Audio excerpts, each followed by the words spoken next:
Rain poured heavily over New York City as Emily Carter stood outside the grand glass building of Blackthorn Industries. Her hands trembled while holding a small folder against her chest. Inside that folder was everything she had left in life: a resume, $3, and a photograph of her late mother. Emily looked up at the giant building one last time before whispering softly, "Mom, I hope this works." She walked inside.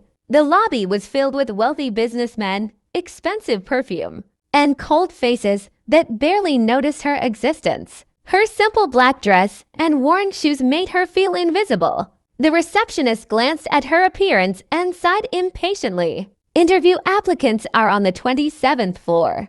Emily thanked her politely and hurried toward the elevator. But before the doors closed, a man suddenly stepped inside. Tall, sharp jawline, dark suit, cold gray eyes. He looked rich enough to buy the entire city. Emily immediately lowered her gaze. The man pressed the button silently. The tension inside the elevator felt unbearable. Then suddenly, the elevator stopped. The lights flickered violently. Emily gasped. The elevator shook hard before freezing between floors. Oh my God! Her breathing became faster. She had always feared tight spaces. Panic slowly consumed her. I can't breathe." The man looked at her carefully. "You're having a panic attack." Emily slid down against the wall, tears forming in her eyes. The stranger loosened his tie and knelt beside her. "Look at me." His voice was calm, cold, yet strangely comforting. "Breathe slowly." Emily tried, but her hands kept shaking uncontrollably. Without hesitation, the man held her hand firmly. "It's okay. Focus on my voice." For the next few minutes, the billionaire stranger stayed beside her while the storm raged outside. Eventually, the elevator started moving again. When the doors opened, Emily quickly wiped her tears, embarrassed. Thank you." The man stared at her for a moment before replying quietly, "You should be more careful." Then he walked away. Emily never even learned his name. 2 weeks later, Emily got the job. It was a small assistant position, but to her, it meant survival.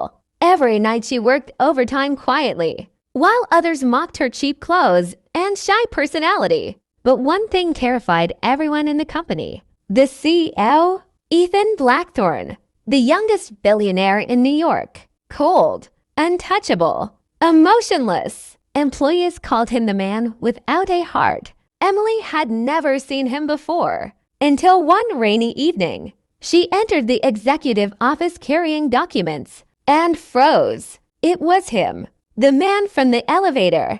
Ethan slowly looked up from his desk. Their eyes met. For the first time, the cold billionaire looked genuinely surprised. "You?" Emily's heartbeat nearly stopped. "You're the CEO?" Ethan leaned back calmly. "And you're the girl who nearly fainted in my elevator." Emily felt completely humiliated. "I'm sorry, sir. I didn't know." "Relax." His voice softened slightly. Then his expression turned unreadable again. "Leave the files and go home. It's late." That night, Emily couldn't stop thinking about him. And strangely, Ethan couldn't stop thinking about her either. Weeks passed. Something inside Ethan began changing. He started noticing her smile, her kindness, the way she secretly helped exhausted workers, the way she skipped lunch just to save money. For the first time in years, he felt human again. But Ethan carried a dangerous secret, one that could destroy everything. 5 years ago, his former fiancée betrayed him and stole millions from his company with another man. Since then, Ethan trusted nobody, especially women. That's why he kept his heart locked away. Until Emily appeared. One night, Ethan found Emily crying alone on the rooftop. What happened? Emily quickly wiped her tears. "It's nothing." Ethan stepped closer. "Tell me." After a long silence, Emily whispered, "My mother died because we couldn't afford treatment." Her voice broke completely. "And sometimes, I still feel guilty for surviving." For the first time, Ethan's cold expression cracked. He understood pain better than anyone. Slowly, he removed his expensive coat and placed it round her shoulders. "You don't deserve to suffer alone." Emily looked at him in shock, because behind the billionaire's cold eyes, she saw loneliness, the same loneliness she carried herself. And in that moment, they fell in love. 1 year later, Blackthorn Industries became the most powerful company in the country. But Ethan Blackthorn never loved again. Every rainy night, he returned to the rooftop where Emily once cried beside him, still holding her final letter, still haunted by the woman he betrayed.